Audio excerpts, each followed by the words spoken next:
नमस्कार, आप देख रहे हैं के न्यूज। मैं हूं आपके साथ सूरी चौहान। देवभूमि के दंगल में आपका स्वागत है। और आज जिक्र श्रद्धालुओं की संख्या भारी, 4 धाम यात्रा जारी।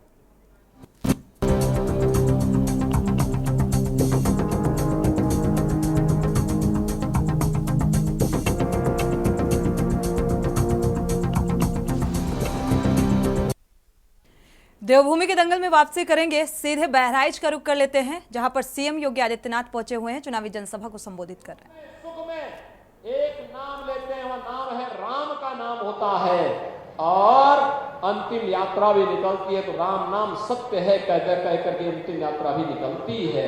जहां राम हमारे सांस सांस में रग रग में बसे हुए हो, वहां राम को नकारने का मतलब भारत को नकारने जैसा है। अरे भारत को नकारने वाले लोग भारत के हितैषी नहीं हो सकते, आपके हितैषी नहीं हो सकते, गांव गरीब किसान नौजवान महिलाओं के हितैषी नहीं हो सकते। और यही कारण था इनके समय दंगे होते थे। पिछले 7 वर्षों में तो यूपी में दंगे नहीं हुए, कर्फ्यू नहीं लगा। आज गरीब को उसका हक मिल रहा है। पैसा तब भी था लेकिन तब बंदर बांट होता था, आज बंदर बांट नहीं, आज गरीब को उसका हक मजबूती से दिया जाता है और माफिया पर नकेल कसी जाती है, उसके खिलाफ कार्रवाई होती है। और इसलिए बहनों और भाइयों, आज हम सब आपके पास आए हैं। डॉक्टर आनंद कुमार गौड़ को भारतीय जनता पार्टी ने और सहयोगी दलों ने प्रत्याशी बना करके आपके बीच भेजा है। Doctor Anand Kumar Gaur Bharatiya Janata party, Rajbhar party, Nishad party, अपना दल, इन सभी दलों का प्रत्याशी है आपके बीच में। और इसके लिए हम लोग आए हैं आपके पास कहने के लिए कि बहनों और भाइयों, एक एक सीट पर भारतीय जनता पार्टी का कमल खिलना चाहिए। ये कमल खिलेगा तो मोदी जी के खाते में जाएगा, मोदी जी का खाता, कि अब की बार 400 पार, अब की बार तो 400 पार में बहराइच भी एक होगा। और उत्तर प्रदेश की 80 सीट है, 80 में से एक सीट बहराइच की भी होगी। सहमत हैं बहनों और भाइयों? आपको तो चौथे चरण में मतदान करना है। 13 मई को ही आपका चुनाव है। 13 मई को आपके पास अब बहुत कम समय रह गया है, मुश्किल से 2 दिन प्रचार का है। इन 2 दिन प्रचार के लिए आप अपना समय देंगे, पूरा समय देंगे, पूरा समय देंगे, घर घर जाएंगे, आनंद कुमार गौड़ के लिए कमल चुनाव चिन्ह पर मतदान के लिए लोगों से अपील करेंगे और चुनाव के दिन पहले मतदान, फिर जलपान के संकल्प के साथ जुड़ेंगे। सभी लोग जुड़ेंगे तो फिर मेरे साथ बोलेंगे, भारत माता की, भारत माता की, भारत माता की।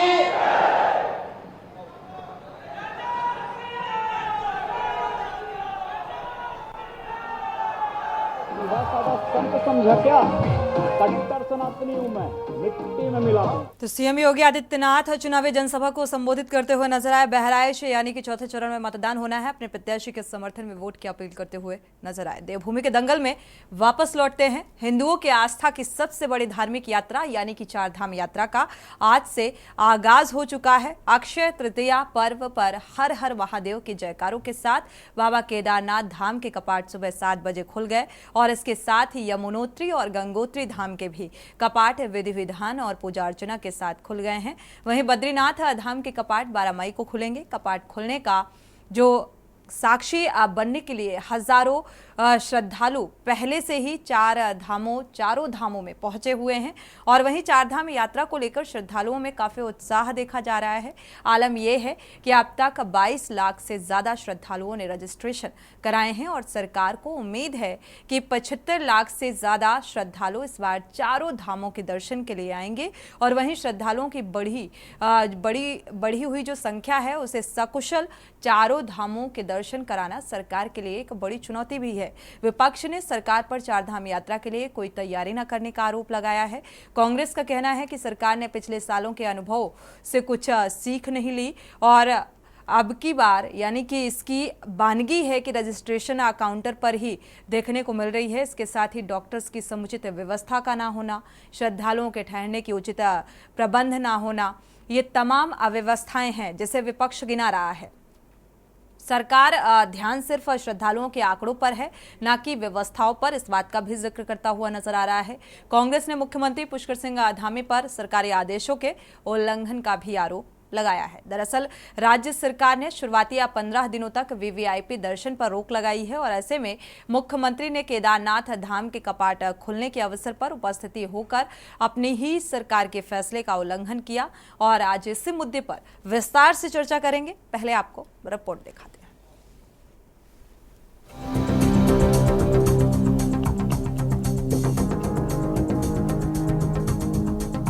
उत्तराखंड की प्रसिद्ध चारधाम यात्रा का शुक्रवार से आगाज हो गया और हजारों श्रद्धालुओं की उपस्थिति में केदारनाथ, गंगोत्री और यमुनोत्री धाम के कपाट खुल गए हैं।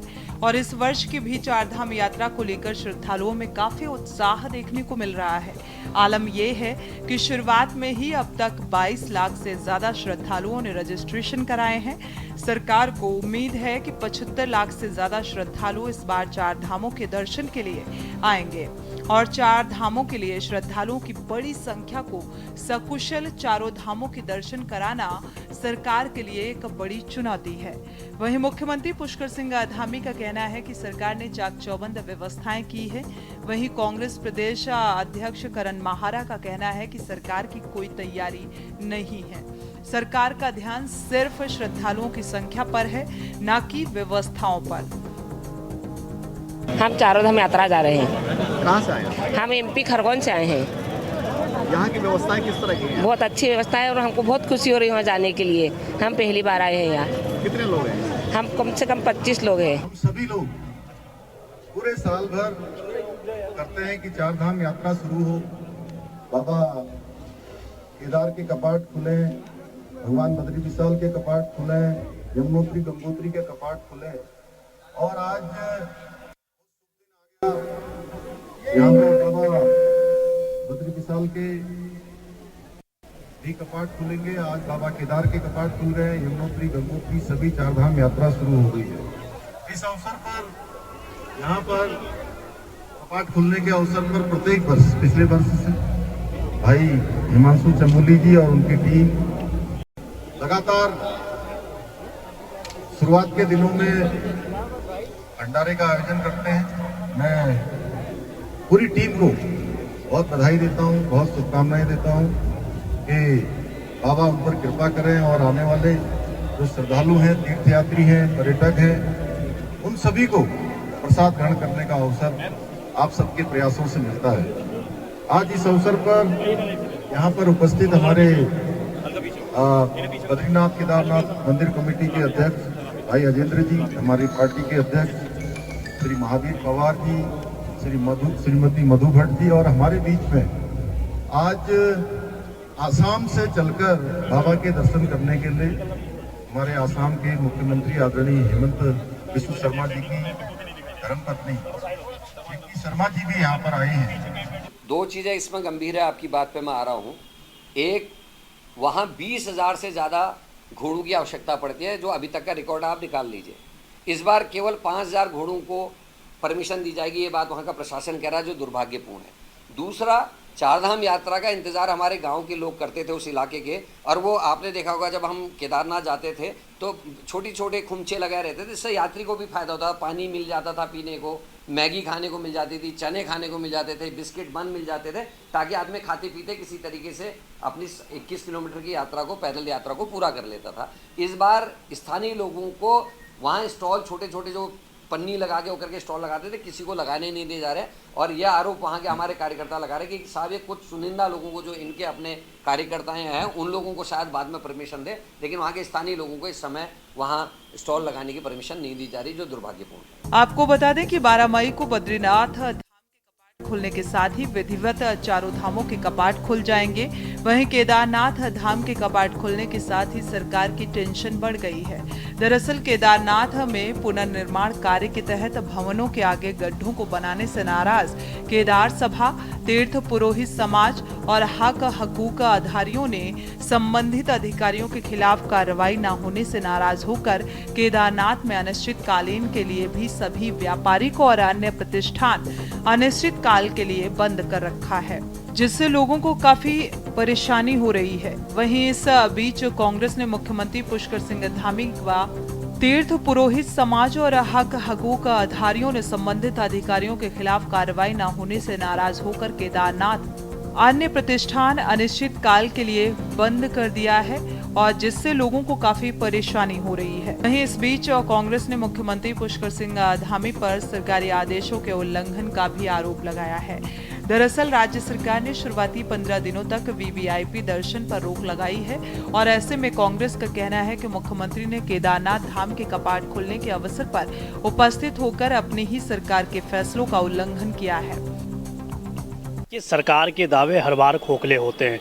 सरकार अपनी पीठ थपथपाने के लिए अपने मुंह मियां मिट्टू बनने का काम जो है धामी सरकार करती है। अपने आप ही जो है अपने नंबर बढ़ाने के लिए रिकॉर्ड तोड़ संख्या दिखा देंगे, अपने आप ही दिखा देंगे कि रिकॉर्ड तोड़ यात्री आए, पर जिस तरीके से यात्रियों को जो असुविधाओं का सामना करना पड़ रहा है, पहले ही दिन जिस तरीके से महाराष्ट्र के तीर्थ यात्रियों की बात करूं, चाहे मैं राजस्थान के श्रद्धालुओं की बात करूं, चाहे मैं उड़ीसा के जगन्नाथपुरी के श्रद्धालुओं की बात करूं, मैं बुजुर्गों की बात करूं, चाहे मैं विकलांगों की बात करूं, जिस तरीके से जो महिलाएं हैं, वृद्ध महिलाएं हैं, जिस तरीके से अव्यवस्था पहले दिन ही जो है सामने उजागर होकर आई है। आस्था का केंद्र है चार धाम यात्रा और ऐसे में ये सरकार सिर्फ खोखले दावे सरकार के हैं। देखिए, हम सब लोगों का सौभाग्य कि मुझे लगता है वर्ष दर वर्ष जो है श्रद्धालुओं की संख्या लगातार बढ़ ही रही है और निश्चित रूप से इसमें एक सरकार का भी बहुत बड़ा रोल है, क्योंकि जो श्रद्धालु निश्चित रूप से पूरे देश विदेश से आते हैं तो वो जो मैसेज लेके जाते हैं तो अगली बार रिकॉर्ड उसका भी रिकॉर्ड टूट जाता है और ये बहुत अच्छी बात है। तो जिस तरह से माननीय मुख्यमंत्री जी लगातार मॉनिटरिंग कर रहे हैं चारधाम यात्रा को लेके, लगातार अधिकारियों से उनको दिशा निर्देश रहे, चाहे उनके पेयजल की सुविधा से लेके, स्वास्थ्य संबंधी सुविधाओं से लेके, तमाम तरह की जो श्रद्धालु आ रहे हैं उनको किसी भी प्रकार की असुविधा ना हो, इसकी लगातार मॉनिटरिंग और दिशा निर्देश जिस तरह मुख्यमंत्री जी, तो निश्चित रूप से मुझे लगता है कि जो यात्रा रहेगी वो बहुत ही बेहतर होने वाली है। कुल मिलाकर हिंदू आस्था की सबसे बड़ी धार्मिक यात्रा शुक्रवार से शुभारंभ हो गया है और श्रद्धालुओं में भी चारधाम यात्रा को लेकर काफी उत्साह है। लेकिन बड़ा सवाल है कि आखिर प्रदेश में पेयजल की कमी, वनाग्नि और तीर्थ पुरोहितों की नाराजगी के बीच आखिर कैसे सरकार चारधाम यात्रा का संचालन व्यवस्थित तरीके से कर पाएगी, ये बड़ा सवाल है। Uttarakhand desk report.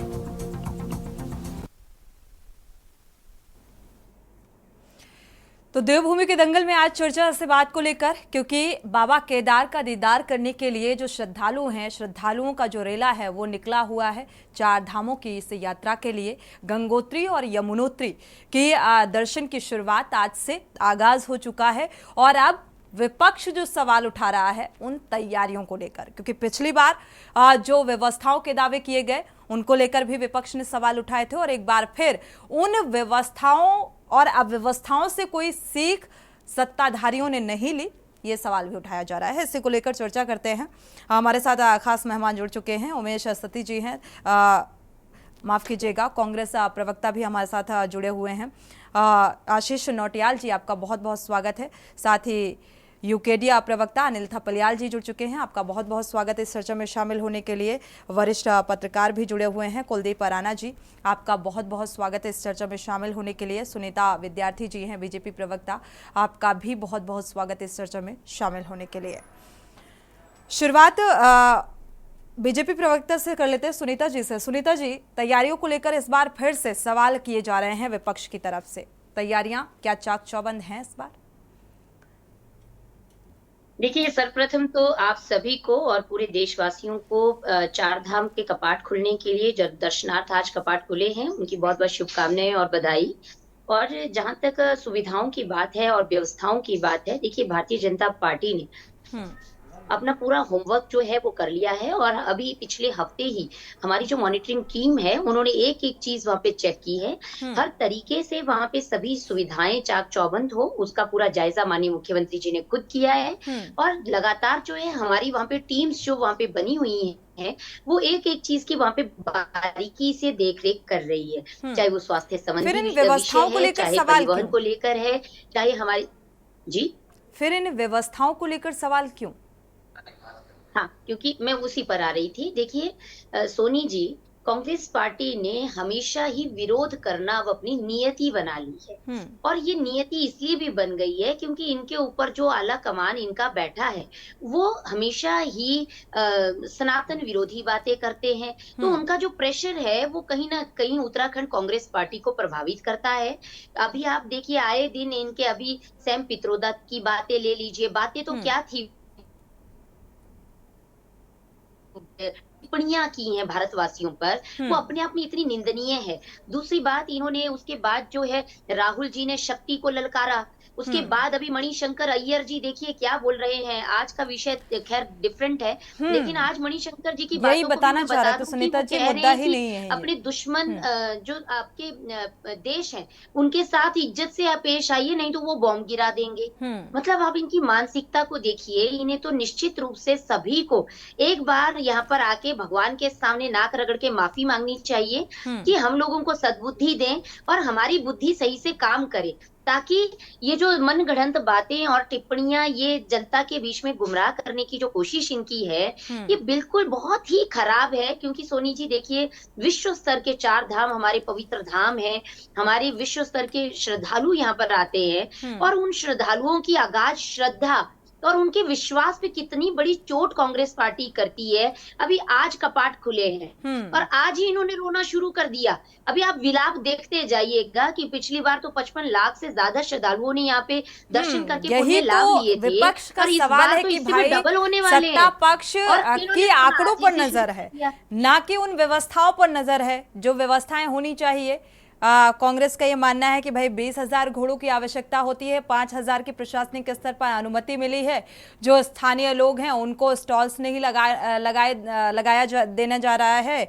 और ये तमाम चीजें हैं जो कहीं ना कहीं सवाल उठा रही हैं कि भाई ऐसा क्यों, क्योंकि जो श्रद्धालु पहुंचते हैं सुनीता जी, उनको वो सारी सहूलियत दी जाए, पीने की प्रॉपर व्यवस्था होनी चाहिए, उनको किसी भी तरीके की कोई दिक्कत ना हो। क्योंकि एक पर्यटन लिहाज से अगर सोचा जाए, क्योंकि पर्यटक स्थल है, देवभूमि है, 4 धाम का लोग बेसब्री से इंतजार करते हैं कि 4 धाम यात्रा के लिए हम निकलेंगे। और अगर ऐसे में अव्यवस्थाओं से 2-4 होना पड़ेगा तो एक मैसेज कैसा जाएगा। मुझे लगता है सत्ता पक्ष को इस बात को लेकर थोड़ा सा गंभीर होना चाहिए। खैर, विपक्ष के सुनीता जी इस बात का जवाब लेंगे, पहले प्रतिक्रिया ले लेते हैं आशीष नोटियाल की। आशीष जी, आप लोग लगातार व्यवस्थाओं को लेकर सवाल उठा रहे हैं, किस तरीके की अव्यवस्थाएं नजर आ रही हैं, क्योंकि आगाज आज से ही हुआ है? देखिए सोनी मैडम, आपकी चैनल के माध्यम से भी आपने बताया कि वहाँ का व्यापारी वर्ग जो है और वहाँ के तीर्थ पुरोहित वो हड़ताल पर है, उन्होंने व्यापार बंद कर रखा है। अच्छा लगता है कि आज केदारनाथ का आज वहाँ शुरुआत हो रही है हमारी, और कपाट खुल रहे हैं, पूरे देश के लोग वहाँ आ रहे हैं और जो आशीर्वाद देने वाले लोग हैं, जो तीर्थ पुरोहित हैं, वो नाराज हैं। तो ये तो बड़ा दुर्भाग्यपूर्ण बात है कि सरकार ने इतने दिन तक संज्ञान क्यों नहीं लिया। कि काफी लंबा समय हो गया जब तीर्थ पुरोहितों ने कह दिया था कि अगर आप हमारी मांगे नहीं मानेंगे, और मांगे क्या, कोई घर में राशन थोड़ी भरवा रहे हैं आपसे, मांगे ये जो आपने तोड़फोड़ मचा रखी है स्मार्ट प्रोजेक्ट के नाम पर, वो तोड़फोड़ को सही कर दो, सड़क बना दो, ढंग से कर दो। इससे तो जो लोग आ रहे हैं उनको भी फायदा मिलेगा, कोई व्यापारी का ही फायदा नहीं है, कोई तीर्थ पुरोहितों का फायदा नहीं है, उससे सबका फायदा है, राज्य का भी नाम होगा, आपकी व्यवस्थाएं भी दिखेंगी, सब चीज के लिए कह रहे हैं। तो ये एंड समय पर जब कपाट खुल रहे हैं, मंदिर, ये लोगों के मकानों को उजाड़ देना, वहां पे सड़कों को तोड़ देना, ये कोई सही बात नहीं है। और उनकी जब नाराजगी है तो हमारा कर्तव्य है विपक्ष में होने के नाते कि कोई भी अगर नाराजगी दिखाता है, नाराजगी में रहता है, कोई समस्या होती है तो हम उसके साथ खड़े हों। और काबिलियत गिनाने के लिए तो आप लोग बैठे हैं, सत्ता पक्ष तो हमेशा डिबेट में होता ही होता है, अच्छाई गिनाने के लिए आप लोग बैठे तो हैं, आप अच्छाई गिनाएं, हम आपकी कमियां बताएंगे जिससे कमियां खत्म नहीं, हो। बुराई को लेकर अगर अव्यवस्था है तो भाई उसको लेकर विपक्ष की भी तो सतर्कता देखने को मिलनी चाहिए ना, कि कितना गंभीर है विपक्ष इन अव्यवस्थाओं को लेकर, उसकी भी तो जिम्मेदारी बनती है। ढूंढकर सत्ता पक्ष को बताना कि ये कमी है, इस कमी को दूर किया जाए तो और अच्छा है। ये जनता के फायदे की चीज है, हमारे पर्सनल फायदे की चीज नहीं है। इससे जनता को ही लाभ होना है और सरकार का ही नाम होना है। हम ये भी नहीं कह रहे कि लोग हमारा बहुत कहेंगे कि विपक्ष ने बड़ी अच्छी व्यवस्था कर रखी थी, सत्ता की व्यवस्था बोलेंगे, हम तो आप लोगों के हितैषी हैं। आप बुरा क्यों मानते हैं इस बात से कि हम अगर आप लोगों को बता रहे हैं कि वहाँ व्यवस्थाएं खराब हैं तो उसमें बुरा मानने की कोई बात नहीं है। और निश्चित एक स्थानीय व्यापारी जो होता है, स्थानीय जो लोग हैं 6 महीने काम करते हैं बेचारे, जो वहाँ जब कपाट खुलते हैं और 6 महीने बेरोजगार होते हैं, वो उन लोगों की उम्मीद होती है कि जब कपाट खुलेंगे हम लोग भी जाएंगे और थोड़ा बहुत अपना कुछ उत्पादन बेचेंगे अपना, और हम भी कुछ 2-4 पैसे कमा के लाएंगे। अगर उनको वाकई आप लोग लगाने नहीं दे रहे हैं, उनके फंड जिस तरह से वो लगाना चाहते हैं, उनको व्यवस्था, जैसे हमने देखा जब ये पहाड़ों में जाते हैं तो कहीं कहीं कोई बोलता है बेल का जूस बेच रहा, कोई बुरांस का जूस बेच रहा, कोई कुछ ना कुछ व्यवस्थाएं इंतजार होता है। स्थानीय जो व्यवसायी हैं छोटे छोटे, उनको इंतजार होता है कि अगर चार धाम यात्रा की शुरुआत होगी तो जाहिर सी बात है उन्हें रोजगार मिलेगा। लोगों को भी ठीक बात, इत्तेफाक रखते हैं इस बात से। अनिल थपलियाल जी का रुख कर लेते हैं, यूकेडी प्रवक्ता। अनिल थपलियाल जी, चार धाम यात्रा की व्यवस्थाओं को आप कैसे देख पा रहे हैं? क्या पिछले जो आंकड़े रहे श्रद्धालुओं के या पिछले जो खामियां नजर आए, क्या उसको सुनिश्चित करते हुए सत्ता पक्ष इस बार कुछ उससे सीख लेकर व्यवस्थाओं को सुदृढ़ किया गया, या फिर स्थिति जस की तस है? क्या देख पा रहे हैं? देखिए सोनी जी, सबसे पहले तो मैं आपको और आपकी पूरी टीम चैनल को और पैनलिस्ट जितने बैठे हैं उनको अक्षय तृतीय और बाबा कपाट केदारनाथ के कपाट खुलने का हार्दिक शुभकामनाएं देता हूं। आपका भी स्वागत है, आप भी आएं और हमारी भूमि में हमारा गौरव, हमारा मान बढ़ाएं। बिल्कुल, हमें बड़ा बेसब्री से इंतजार रहता है इस पल का कि अब यात्रा शुरू होने वाली है। चार धाम, देश के सर्वश्रेष्ठ धामों में है चार धाम उत्तराखंड। बिल्कुल, आप ये बताइए कि इस समय जो चार धाम की बड़ी संकट है वो ये मंडरा रही है। पेयजल एक सबसे बड़ी समस्या है, दूसरा वन अग्नि से हम गुजर रहे हैं, उसकी बड़ी समस्या है वो साप्ताह की, और केदारनाथ में इन तीन चुनौतियों के बीच ये यात्रा होगी। केदारनाथ में इस समय जो स्थानीय व्यापारी थे जिनके वो दुकान ठेले वगैरह, अभी जैसे कांग्रेस के प्रवक्ता आशीष नौटियाल जी कह रहे थे तोड़फोड़ की गई है, तो वो उनका पुनर्निर्माण नहीं होने के कारण वो लोग आक्रोश में थे। उन्होंने अपील भी की थी सरकार से कि भाई अभी यात्रा को रोक दिया जाए या बाद में किया जाए, पर इसके बावजूद भी ये तीन चुनौतियों के बाद अगर यात्रा हो रही है तो मैं समझता हूं कि इससे बड़ा सौभाग्य हमारा कुछ नहीं होगा। लेकिन ये चुनौतियां छोटी मोटी नहीं है, इनसे निपटने के लिए सरकार की क्या तैयारियां हैं। अभी देखिए आप, अगर यात्रा शुरू हो गई है तो हमें कहीं पे मेडिकल कैंप देखने को नहीं लग रहा है, हमें कहीं पे पानी की व्यवस्था ऐसी नहीं लग रही है कि जो प्रॉपर उनको सुचारू रूप से वो पिकनिक स्पॉट बना देते हैं, उसको बाद में यात्री आते हैं, क्योंकि कोई शासन की तरफ से तो कोई हार्ड स्टिक कदम होता नहीं है, तो वो पिकनिक स्पॉट बन जाता है फिर चार धाम। और इसके बाद इनकी खाने पीने की व्यवस्था क्या है? यदि अगर बरसात हो जाती है, ठंड वहां पे केदार बाबा में के जो टेम्पल मंदिर है वहां पे बहुत ठंड पड़ती है, उनके लिए क्या व्यवस्था है, रात्रि के लिए, दिन के लिए, और गंगा जल की धूप, कई रोजगार के साधन भी हमारे स्थानीय लोगों के खुल जाते हैं। व्यवस्थाएं कैसी हैं ये तो हम सभी जानते हैं, स्थानीय जनता जानती है, क्योंकि हमसे बेहतर वहां के पुरोहित जानते हैं, जिन पुरोहितों ने इस यात्रा का विरोध किया है। बिल्कुल, तो ये बड़ा नाराजगी निकलकर सामने आ रही है उन पुरोहितों की। हालांकि तीर्थ पुरोहित जुड़ते हैं अगर उमेश सतीश जी, तो जरूर जानेंगे उनसे कि आखिर किस तरीके की दिक्कतें हैं, उन दिक्कतों को लेकर आपकी नाराजगी को क्या संज्ञान में लिया गया सत्ता पक्ष की तरफ से। हमारे साथ वरिष्ठ पत्रकार भी जुड़े हुए हैं, प्रतिक्रिया ले लेते हैं, साझा कर लेते हैं। कुलदीप राणा जी का रुख करते हैं। कुलदीप राणा जी, चार धाम की व्यवस्थाओं को आप कैसे देख पा रहे हैं? कितनी व्यवस्थित आपको नजर आ रही हैं? देखिए सोनी, आज चार धाम यात्रा की, उत्तराखंड के चार धाम यात्रा की आज शुरुआत हुई है, और चूंकि ये पहला दिन है तो मैं समझता हूँ कि हमें ज़्यादा सवाल खड़े नहीं करने चाहिए, क्योंकि अभी शुरुआत हुई है तो हमें मालूम नहीं है कि चीज़ें क्या हैं वहाँ पे स्थित रूप से।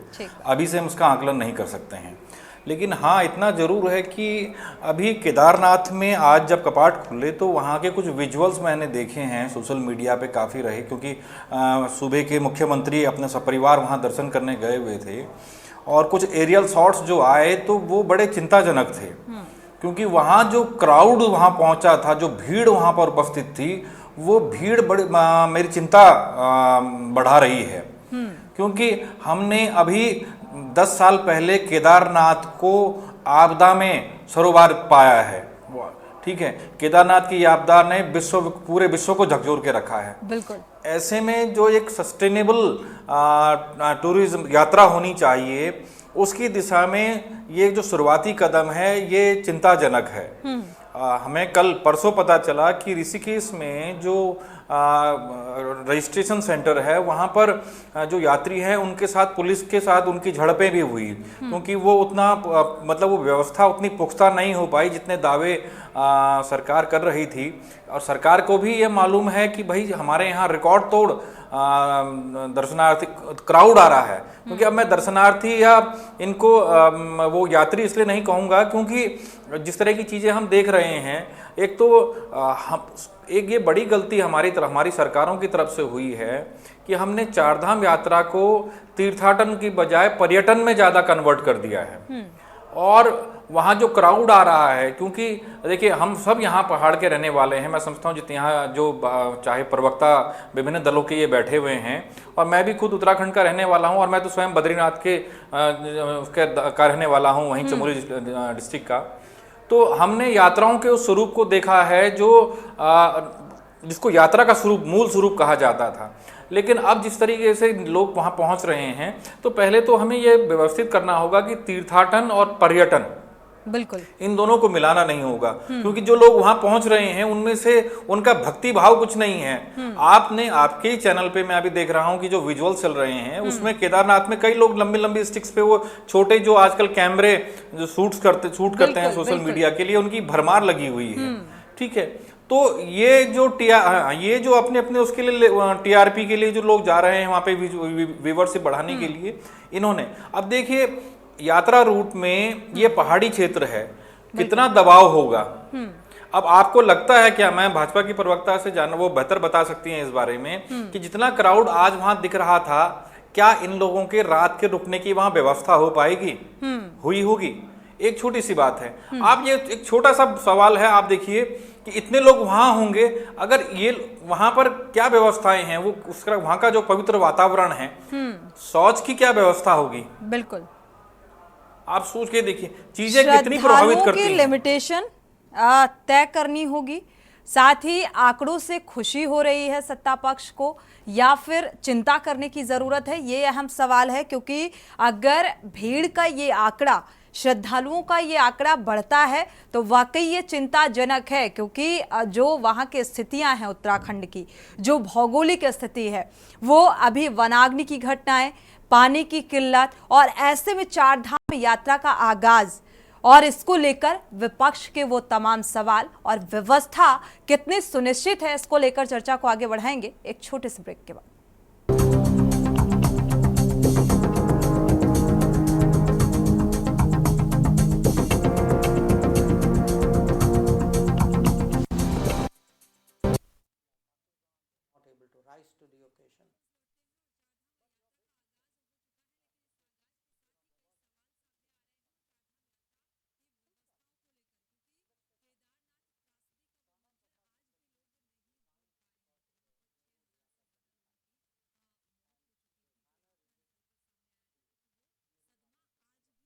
वो जख्म लोगों के जहन में मौजूद हैं, और जब जब चारधाम यात्रा का आगाज होता है तो सवाल उठना लाजमी हो जाता है उन व्यवस्थाओं को लेकर कि क्या अगर श्रद्धालुओं की संख्या बढ़ती है तो क्या इतनी व्यवस्थाएं पर्याप्त और सुनिश्चित की गई हैं सत्ता पक्ष की तरफ से। सुनीता विद्यार्थी जी का रुख कर लेते हैं। सुनीता विद्यार्थी जी, क्योंकि आंकड़े बढ़ जाते हैं, ये आंकड़ा बढ़ने के लिए, ये कहने के लिए काफ़ी है कि ठीक है आंकड़ों में इजाफा देखने को मिला, ये खुशी की बात है, इसे खुशी के तौर पर देखना, लेकिन एक चिंता इस बात को लेकर कि क्या अगर आंकड़ों में इजाफा होता है तो व्यवस्थाएं चुस्त दुरुस्त हैं सरकार की तरफ से? बिल्कुल सोनी जी, देखिए जिन लोगों का रजिस्ट्रेशन श्रद्धालुओं का हुआ है, जिन श्रद्धालुओं ने रजिस्ट्रेशन करवाया है, उनकी तमाम वहां पे उनको सभी सुविधाएं दी जा रही हैं और लगातार उनको हर चीज से हमने अवगत भी कराया है। ये जो अभी आपने ऋषिकेश वाली बात कही थी कि ऑफलाइन रजिस्ट्रेशन में प्रॉब्लम्स आए हैं, तो ये आप ही के सवालों का जवाब है कि वहां पे जिस तरीके से आप चिंतित हैं कि भाई बहुत ज्यादा संख्या ना हो जाए, लेकिन एक मुझे थोड़ा सा कुलदीप जी की बात से मैं सहमत नहीं हूँ कि उन्होंने कहा एक सस्टेनेबल यात्रा होनी चाहिए। वहां पे जो भीड़ है वो उनका आंकलन होना चाहिए, कौन श्रद्धालु है, कौन वहां पे ब्लॉगर है, या किसकी श्रद्धा कम है, किसकी ज्यादा है। मैं इस श्रद्धालुओं बात की से नजर अग्री से नहीं। देखे सरकार, लेकिन क्या रात के रुकने का इंतजाम, शौच की पर्याप्त व्यवस्था, पीने के पानी की पर्याप्त व्यवस्था है सुनीता जी? भाग्यशाली हैं वो लोग जो वहां पे पहुंचे हुए हैं, वो उनका सौभाग्य है। देखिए हम तो, मैं यही कहूंगी कि हम तो अभी तक अभागे हैं कि हम वहां पे आज नहीं पहुंच पाए, लेकिन हम लोग वहां पे जैसे ये जितनी भी संख्या जिस तरीके से बढ़ रही है, सारी चीजों की फैसिलिटीज हैं और श्रद्धालु जो हैं, देखिए सभी लोगों ने अपना सेल्फ रजिस्ट्रेशन करवाया है। जब सभी को सारी सुविधाएं वहां पर रहने की, खाने की, पीने की हर तरीके से मुहैया हैं, तभी वो लोग वहां पे गए हैं। क्योंकि सबसे पहले तो व्यक्ति अपने बारे में सोचेगा, उसके बाद ही वो कोई निर्णय लेगा।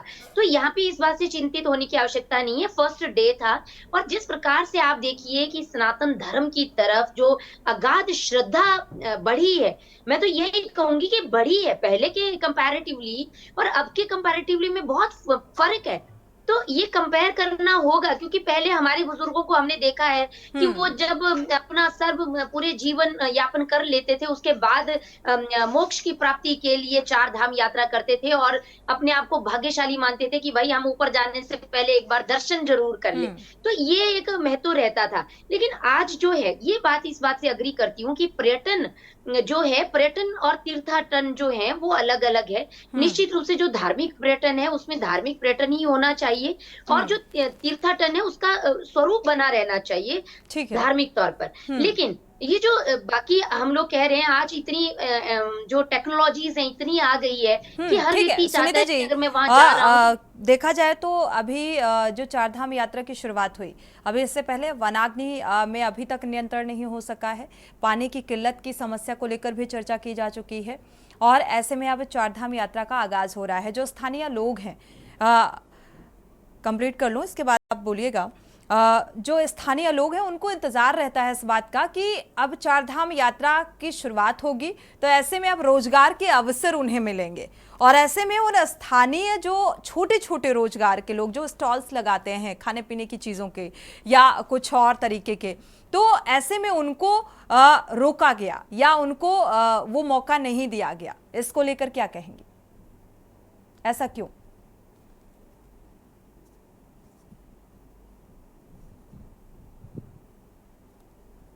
सुनीता जी, आपको आवाज मिल पा रही है? अनम्यूट कर लीजिएगा। जी जी जी जी। देखिए सोनी जी, मैं जो अभी वनाग्नि की बात कह रहे हैं और पेयजल की बात कह रहे हैं, देखिए जो हमारे तीर्थ स्थल है वहां पे ऐसी कोई भी समस्या नहीं है। श्रद्धालुओं को बरगलाइए नहीं। और ये जो इन्होंने बात करी ना, बिजनेसमैन के स्टॉल नहीं लगने दे रहे हैं, देखिए उनको कौन बरगला रहा है सुनीता जी? वो अपने स्टॉल लगा के अपना जीवन यापन करें। पंडा पुरोहित हमारे लिए बहुत पूजनीय है, उनको इस तरीके से रिलेट ना कीजिए।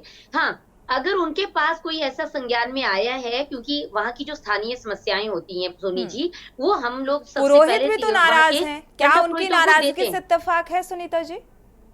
जी, पुरोहितों की नाराजगी से इत्तेफाक रखती हैं?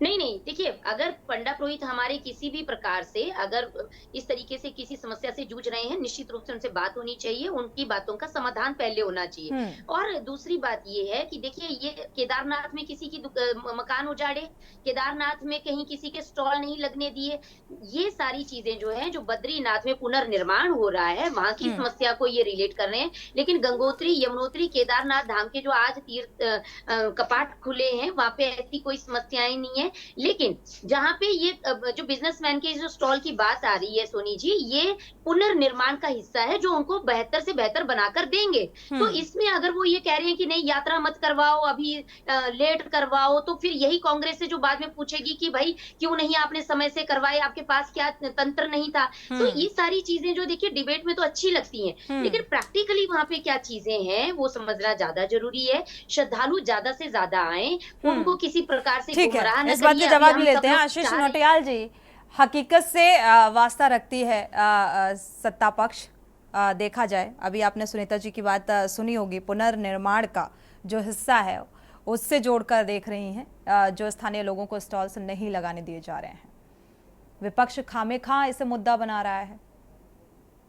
देखिए सोनी मैडम, कई दिन पहले भी मैं डिबेट में बैठा था जिसमें ये बात हो रही थी कि तीर्थ पुरोहित वहां का नाराज है, जो कह रहा है हमारे घर के आगे की जगहों में गड्ढे गड्ढे कर दिए हैं।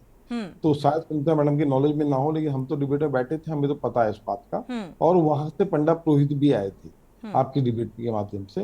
तो निश्चित ये हुआ है, तभी हम कह रहे हैं देखिए हमें कोई दिक्कत नहीं, लेकिन अगर जनता को दर्द होगा तो हमें उससे डबल दर्द होगा, क्योंकि हम विपक्ष में, हम जनता का दर्द नहीं देख पाएंगे। आप तो सत्ता पक्ष के नशे में चूर हैं, आपको तो अच्छा ही अच्छा दिखेगा सब कुछ, पर हमें नहीं होगा मैडम। हम सत्ता पक्ष के नशे में नहीं है, हमें तो दुख, जिसको दुख होगा वो आदमी दिखेगा हमें, और हम उसके दुख को बढ़ा चढ़ाकर आपको बताएंगे। किसी आदमी को दुख है जिससे उसका दुख दूर हो सके, उसके लिए हम काम करेंगे। जरूरी नहीं था कि जब यात्रा शुरू हो रही है उस समय आप तोड़फोड़ कर दें और जो बन बनाई व्यवस्थाएं हैं उनको खराब करने का काम कर दें।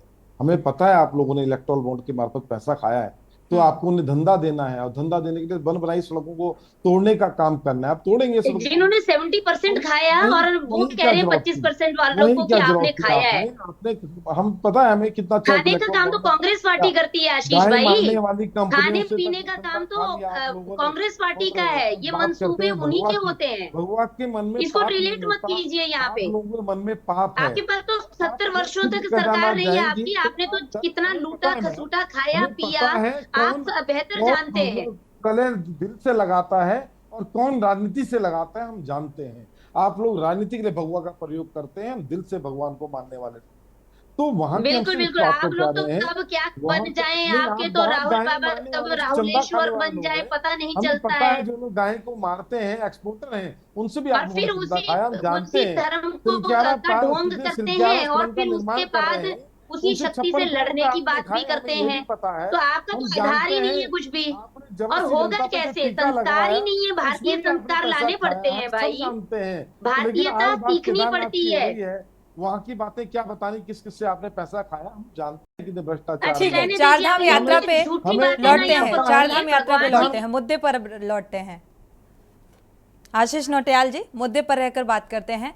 यूकेडी प्रवक्ता अनिल थपलियाल जी भी जुड़े हुए हैं। अनिल थपलियाल जी, अभी कांग्रेस का जो दर्द छलक रहा था व्यवस्थाओं को लेकर, अभी आपने आशीष नौटियाल जी को सुना, क्योंकि जनता का जो दर्द है वो कांग्रेस देख नहीं पाती, और शायद इसीलिए आज विपक्ष में है कांग्रेस, क्योंकि अब सत्ता पक्ष में भारतीय जनता पार्टी है, और ऐसे में अब चारधाम यात्रा की व्यवस्थाओं को लेकर सवाल उठ रहे हैं।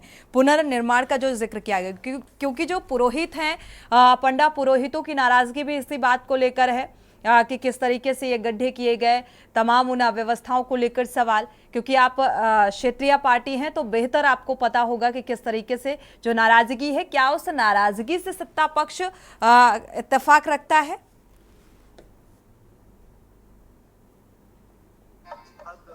जी अनिल जी। जी जी जी, देखिए ऐसा है कि ये तो सत्ता के नशे में चूर हैं, और इनको 16 जून 2013 का इतिहास भी नहीं भूलना चाहिए। और जब ग्लेशियर फट के आया था तो न जाने कितने लोग वहां पे और किन किन प्रदेशों के थे, खुद हमारे लोग भी जो थे उनको कुछ अता पता नहीं मिला। कई रिलेशन हमारे भी थे, उसमें रिलेटिव लोग हमारे भी थे। लेकिन सवाल इस बात का उठता है कि आप कह रहे हैं कि 22 लाख श्रद्धालुओं का रजिस्ट्रेशन हो चुका है, और जो आने की संभावनाएं हैं श्रद्धालुओं की, यात्रियों की, वो 75 लाख तक है। आप 2 लाख 3 लाख यात्रियों का, जैसे कि अभी राणा जी पत्रकार जी ने कहा है कि भाई वहां पे आज की भीड़ को देख करके जो अनियंत्रित थी, बिल्कुल कमांड में नहीं थी, शासन प्रशासन नहीं थे, तो उसको देख करके तो लगता है कि मुझे ऐसा लग रहा है कि शायद कुछ ना कुछ बात तो है कि अव्यवस्थाएं हैं, व्यवस्थाएं पूर्ण रूप से नहीं है। आपने बीबीआईपी का जो 15 दिन का प्रतिबंध लगाया था, कोई भी बीबीआईपी 15 दिन तक वहां पे यात्रा नहीं करेगा बीबीआई के रूप में, बीबीआई के तौर पे। तो आप खुद ही जो है पूरी उसके साथ दल बल के साथ अपना वहां पे अपने ही पार्टी का अपना ही फैसला आपने उल्लंघन कर दिया और वहां पे पहुंच चुके हैं, तो फिर दूसरे को क्या प्रतिबंध करेंगे आप? ये ऐसा तो है नहीं कि उत्तराखंड से केवल एक ही प्रदेश में यात्री आते होंगे, श्रद्धालु आते होंगे दर्शन के लिए। भाई ये तो राष्ट्र के, हमारे भारतवर्ष के संपूर्ण राज्यों से सब लोग आते हैं और इतनी बड़ी संख्या आप दिखा रहे हैं, तो इतनी बड़ी संख्या के लिए व्यवस्थाएं क्या हैं? व्यवस्थाएं तो कहीं दिख नहीं रही हैं। व्यवस्थाएं पता भी तो चले क्या व्यवस्थाएं हैं। बोलने से, डिबेट में चर्चा करने से व्यवस्थाएं थोड़ी उपलब्ध होंगी। रजिस्ट्रेशन में कल जो राणा जी ने बताया तमाम हमारे अखबारों ने छापा है और प्रमुख पृष्ठ की खबर है वो कि भाई तुमने कमिटमेंट कुछ किया यात्री से और पैकेज कुछ था, बोला कुछ है, हुआ कुछ है, तो सारी चीजें हैं, अव्यवस्थित हैं। और जो लोग अभी पंडा वाली बात थी, पुरोहित वाली बात, हमारी भाजपा की प्रवक्ता ने कहा कि भाई आप पंडा पुरोहितों की जरूरत नहीं है। देखिए 1 साल से उनका बड़ा इंतजार रहता है, क्योंकि उनके पीछे, उन पंडा पुरोहितों के पीछे हमारे करीबन हजारों लाखों लोग जो व्यवसायी, छोटे बड़े व्यवसायी भी आते हैं, होटेलियर्स भी आते हैं, जिनको इंतजार रहता है इस बात का। इंतजार रहता है और छोटा छोटा जो रोजगार होता है उनका, किसी का धूप अगरबत्ती गंगाजल जैसे मैंने बताया और प्रसाद के रूप में और विभिन्न प्रकार की सामग्री को, खाद्य सामग्री को एकत्रित करके वो स्टॉल लगा के बेचते हैं। तो आपने उनकी नहीं, सिर्फ बात पंडा पुरोहित की नहीं है, तो आश्रित तो पंडा पुरोहित पे ही हैं। जब पंडा पुरोहित उनका विरोध करेंगे तो व्यापारी संघ तो करेगा। बिल्कुल। आपने इस चुनौतियों के बाद भी, जैसे मैं पुनः बता रहा हूं, इन 3 चुनौतियों, अग्नि का, वन अग्नि का, पेयजल संकट का और इसके बाद आपका ये क्या नाम है, व्यापारियों का विरोध, इसके बाद भी आपने यात्रा शुरू करी, बहुत अच्छी बात है। लेकिन व्यवस्थाएं तो पहले आपने उन यात्रियों की बात, उन व्यापारियों की बात तो सुन लेते हैं, ताकि यहाँ से प्रदेश, ये एक देवभूमि है और इसका बड़ा संदेश जाता है। क्योंकि एक मैंने कहा ना, एक जगह से तो आता नहीं यात्री, विभिन्न प्रदेशों से आते हैं, विभिन्न प्रांतों से यात्री श्रद्धालु आते हैं और बड़ा आस्था का केंद्र है 4 धाम। तो लोग निश्चित तौर पर है कि लोग आस्था लेके आते हैं और आशीर्वाद लेके जाते हैं। तो ये प्रदेश का बदनाम हो जाता है इसमें कि भाई वहां पे व्यवस्थाएं नहीं थी। और बाद में होता क्या है कि जो लोग यात्रा के रूप में नहीं आते हैं, श्रद्धालु के रूप में नहीं आते हैं, वो पिकनिक स्पॉट बना देते हैं, क्योंकि शासन प्रशासन का कोई कड़ा इंतजाम नहीं होता है। तो ये भी एक पार्ट है, आपका सरकार की जिम्मेदारी बनती है। यदि आपने, ठीक है, इस बात का जवाब ले लेते हैं जल्दी से सुनीता जी से, इसके बाद कुलदीप राणा जी का रुख करेंगे। सुनीता जी, इस बात का जवाब दे दीजिए, क्या कुछ व्यवस्थाएं हैं प्रशासनिक स्तर पर? इसके बाद राणा जी का रुख करते हैं।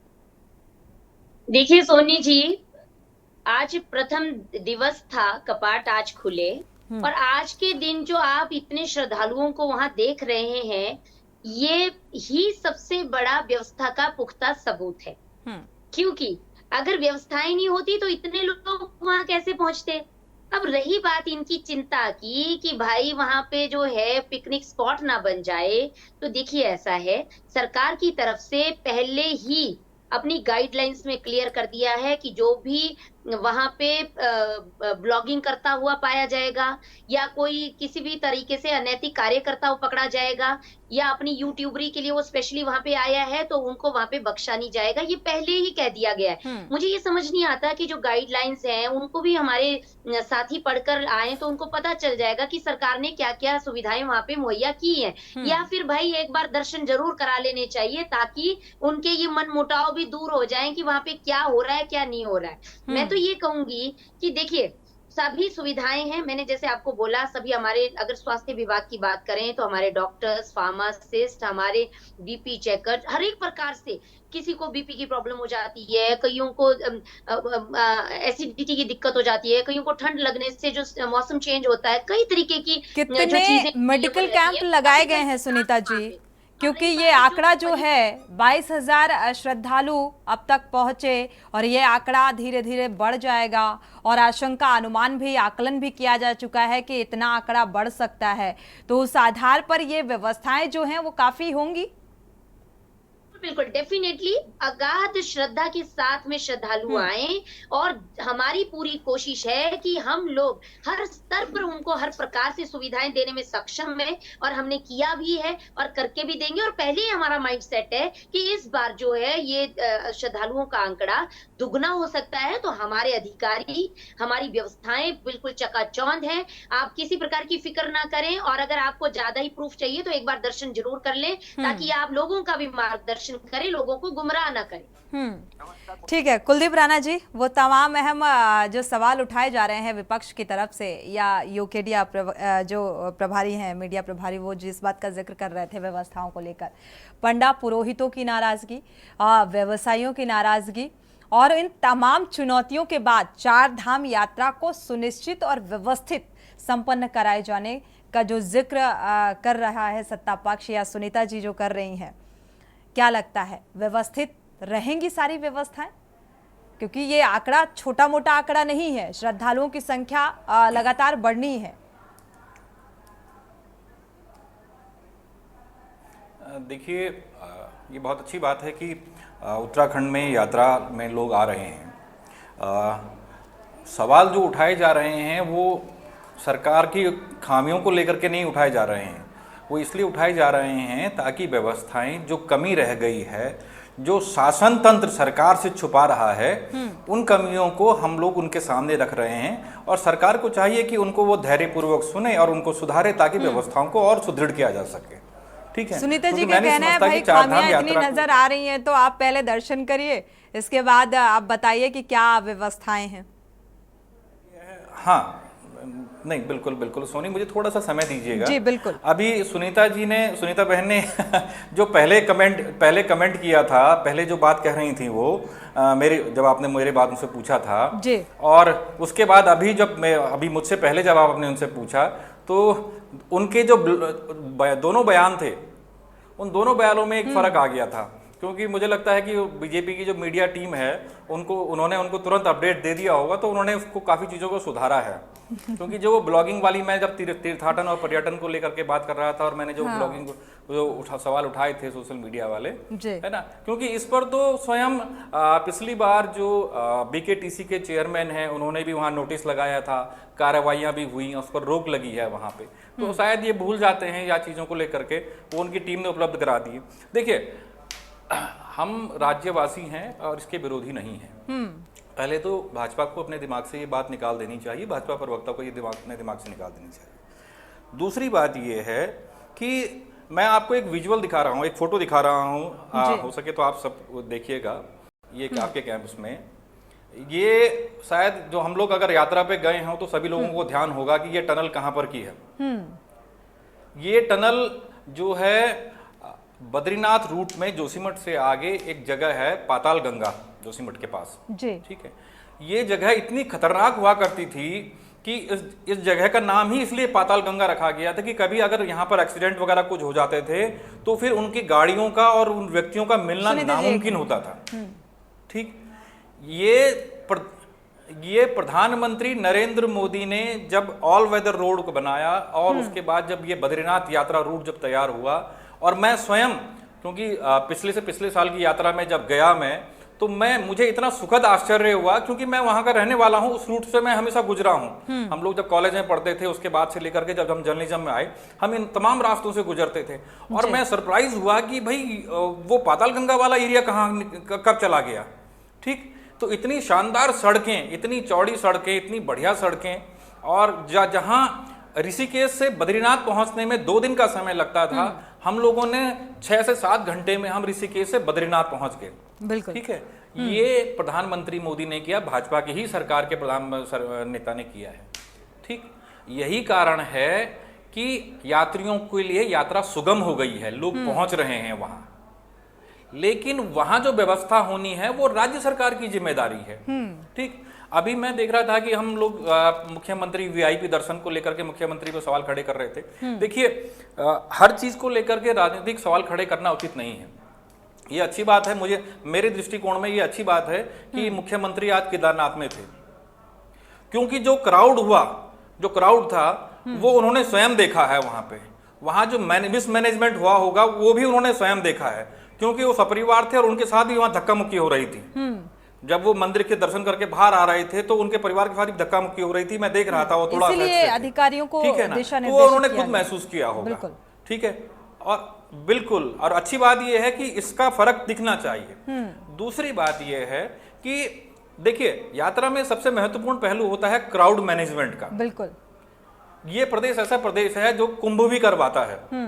ठीक है, जहां लाखों नहीं करोड़ों की संख्या में श्रद्धालु आते हैं। बिल्कुल, ठीक है, तो क्राउड मैनेजमेंट एक बड़ा विषय रहा है। अभी मैं आपको एक उदाहरण दूंगा, आप लोगों के चैनल पे भी ये खबर चली, उत्तर प्रदेश की है। जब राम मंदिर की स्थापना हुई तो राम मंदिर की स्थापना के बाद वहां जो पुलिस, योगी आदित्यनाथ जी ने, जो मुख्यमंत्री हैं उत्तर प्रदेश के, उन्होंने जो पुलिसिंग की वहां पर व्यवस्था की, जो यात्रियों के लिए, दर्शनार्थियों के लिए, भक्तों के लिए जो व्यवस्था की, उत्तर प्रदेश की पुलिस को लेकर के एक दृष्टिकोण हुआ करता था कभी, लेकिन वहां से आने वाले लोगों ने हमें बताया कि भाई हम तो बड़े सुगध आश्चर्य में थे कि भगवान राम के मंदिर में जो पुलिस वाले ड्यूटी दे रहे थे वो हाथ जोड़ के आपसे कह रहे थे कि आप इधर आइए, आप यहां से जाइए। ठीक है, ये व्यवस्था, ये तो अभी बना है अयोध्या का मंदिर, लेकिन ये तो आदि अनादि काल से चली आ रही यात्रा है। बिल्कुल, ठीक है, ऐसा नहीं है कि इसमें उन कांग्रेस का कोई व्यवस्थाओं दोष को नहीं है। मेंटेन करना। सुनीता जी, ऐसा नहीं है कि सिर्फ सवाल ही पूछे जाते हैं सत्ता पक्ष से, उन खूबियों को भी बता डाला कुलदीप राणा जी ने, जो वाकई लगता है कि हाँ ये काम हुआ, इस तरीके से हुआ, जिम्मेदारी के साथ हुआ, तो उस बात का भी जिक्र किया उन्होंने, चाहे वो उत्तर प्रदेश से लेकर अयोध्या मंदिर का जिक्र हो, और लेकिन चारधाम यात्रा की व्यवस्थाओं को लेकर जो सवाल उठ रहे हैं, क्योंकि उत्तराखंड में कब मौसम का मिजाज बदल जाए, प्राकृतिक जो आपदा है वो किस तरीके से कब आन पड़े, तो उन सारी चीजों को देखते हुए, क्योंकि उन चुनौतियों से निपटने के लिए सरकार का क्या रोड मैप है वो जानना भी बेहद जरूरी हो जाता है। जी सुनीता जी, अनम्यूट करिएगा, फाइनल कमेंट आपका। जी, देखिए मैं यही बोल रही हूँ कि इसी बात को मैं आगे कहने वाली थी कि हमारी सरकार द्वारा ये भी सुनिश्चित कर लिया गया है कि इसीलिए जो वीआईपी वाली बात कही थी वो इसीलिए कही गई थी कि अभी वीआईपी मूवमेंट जो है वहां पे रोका जाए, लेकिन उन्होंने प्रदेश के मुखिया पर ही सवाल दागने शुरू कर दिए। तो ये चीजें जिम्मेदारी तो उन्हीं की हुई ना, अगर सूबे का मुखिया है तो सारी व्यवस्थाओं को चुस्त दुरुस्त करने की जिम्मेदारी मुखिया की है। बिल्कुल, और जब वो ग्राउंड जीरो पर खुद हैं, अगर वहां पे कोई कमियां दिखती हैं तो निश्चित रूप से उनका ध्यान भी गया होगा, और जो हमारे पंडा पुरोहित हैं उन्होंने भी जरूर अप्रोच किया होगा। तो ये फर्स्ट डे में ही अगर इनकी समस्या वहां पे पंडा पुरोहितों की, हमारे जितने भी सम्मानित वहां पे व्यापारी गण है, सबकी आज ही अगर सुलझ जाए तो ये और भी ज्यादा अच्छा है। लेकिन बात का बतंगड़ ना बने, श्रद्धालुओं पे इसका गलत असर ना जाए, और हम ये चाहते हैं कि देखिए यही हमारी ये जो चारधाम यात्रा है, ये हमारी रीढ़ की हड्डी, जो मैं कहूँ आर्थिकी की एक रीढ़ की हड्डी है, जिससे हमारी आर्थिकी सुधरती है। हम लोग 6 महीना ये जो सीजनल एम्प्लॉयमेंट होता है, जो धार्मिक हम उसके बाद हमको मिलता है, उससे हम लोगों की रोजी रोटी चलती है। तो हम ये चाहते हैं कि ये ज्यादा से ज्यादा व्यवस्थित हो, हर प्रकार से हम सुविधाएं दें। लेकिन आज आप एक छोटी सी जगह पे भी जाएंगे तो ये जो धक्का मुक्की वाला बात कर रहे हैं, ये तो वहां पे भी हो जाता है। तो यहाँ तो इतना बड़ा, तभी तो क्राउड मैनेजमेंट को लेकर सवाल उठता है कि अगर पहले से आकलन कर उन व्यवस्थाओं को चुस्त दुरुस्त कर लिया जाए तो शायद ऐसी स्थिति ना बने। और यही वजह है कि अधिकारियों को दिशा निर्देशित किया गया, क्योंकि जो धामी है, सीएम धामी, वो ग्राउंड पर पहुंचे और उन्होंने जमीनी हकीकत को देखा, तब जाकर दिशा निर्देशित किया। शुक्रिया आप सभी मेहमानों का इस चर्चा में शामिल होने के लिए। अक्षय तृतीया के साथ ही चारधाम यात्रा का आगाज जिस शुभ मुहूर्त के साथ हुआ, उसके साथ साथ उन तमाम सवालों को विपक्ष उठा रहा है, यानी कि व्यवस्थाओं को लेकर, क्योंकि ये आंकड़ा जो है लगातार बढ़ने वाला है श्रद्धालुओं का, और इसको लेकर अब आगे किस तरीके की व्यवस्थाएं सुनिश्चित होंगी सरकार की तरफ से, उस पर भी नजर रहेगी। इसी के साथ देवभूमि के दंगल में इतना ही। आगे खबरों के लिए आप देखते रहिए के न्यूज़ इंडिया।